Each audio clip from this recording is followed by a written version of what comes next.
Pelajaran 13. Isu-isu dalam perkawinan. Pembubaran perkawinan terdiri daripada talak, fasakh, khuluk, dan li'an.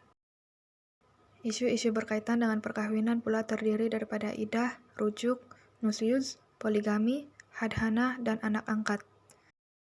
Pembubaran perkawinan. Yang pertama, talak. Talak ialah pembubaran perkawinan oleh suami dengan lafaz talak yang jelas atau kiasan. Hukum harus. Contoh lafaz talak: jelas, aku ceraikan engkau. Kedua, kiasan, aku lepaskan engkau mulai hari ini.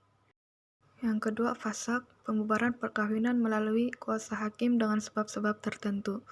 Hukum harus istri memohon fasakh. Contoh sebab fasakh ialah istri memohon fasakh karena suami sering memukul hingga menyebabkan kecederaan fisikal. Yang ketiga, khuluk, pembubaran perkawinan atas kehendak istri dengan persetujuan membayar ganti rugi kepada suami. Hukum harus. Contohnya, mahkamah meluluskan permohonan khuluk atas permintaan istri dengan memulangkan bayaran mahar kepada suami. Yang keempat, li'an, lafaz sumpah suami apabila menuduh istrinya berzina tanpa ada 4 orang saksi atau menafikan nasab. Hukum wajib untuk mengelakkan suami daripada hukuman qadzaf. Cara suami dan istri melakukan li'an adalah seperti berikut.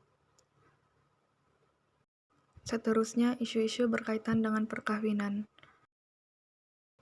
Yang pertama, iddah, tempo masa yang perlu dilalui oleh seorang istri selepas pembubaran perkawinan atau selepas kematian suami.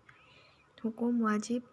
Tempo bagi iddah bercerai hidup: 3 kali suci jika belum putus haid, 3 bulan hijrah jika telah putus haid, tiada iddah jika belum pernah disetubuhi, jika bercerai mati 4 bulan 10 hari, jika sedang hamil sehingga melahirkan anak bagi kedua-dua situasi. Yang kedua, rujuk, hak suami untuk menyambung kembali ikatan perkawinan dengan istri yang diceraikannya dalam tempoh iddah. Hukum harus. Contoh lafaz rujuk: suami berkata kepada istrinya, aku rujuk engkau untuk kembali ke pangkuanku. Yang ketiga, nusyuz, keengganan istri mentaati perintah atau permintaan suami yang sah. Hukum haram. Contohnya, istri enggan mematuhi suaminya supaya menunaikan sholat dan berpuasa. Sebab nusyuz: kurang didikan agama, sikap mementingkan diri sendiri. Langkah mendidik istri nusyuz: memberi nasihat dengan berhikmah dan tegas, memisahkan tempat tidur dalam tempoh tertentu. Keempat, poligami, amalan beristri lebih daripada seorang pada satu masa. Hukum harus. Kelayakan berpoligami: tidak melebihi 4 orang istri, boleh berlaku adil terhadap istri-istrinya dari aspek lahiriah seperti pakaian dan tempat tinggal, mampu memberi nafkah, zahir dan batin. Kelima, hadhanah, penjagaan kanak-kanak yang masih kecil dan belum berupaya untuk menguruskan diri sendiri. Hukum wajib. Ibu adalah orang yang paling berhak untuk menjaga anak selepas perkawinan dibubarkan, namun terdapat sebab-sebab tertentu yang boleh menyebabkan haknya terbatal. Yang terakhir, anak angkat, anak orang lain yang dipelihara seperti anggota keluarga sendiri tetapi tidak mempunyai hak, seperti anak kandung yang ditetapkan oleh syarak. Hukum harus.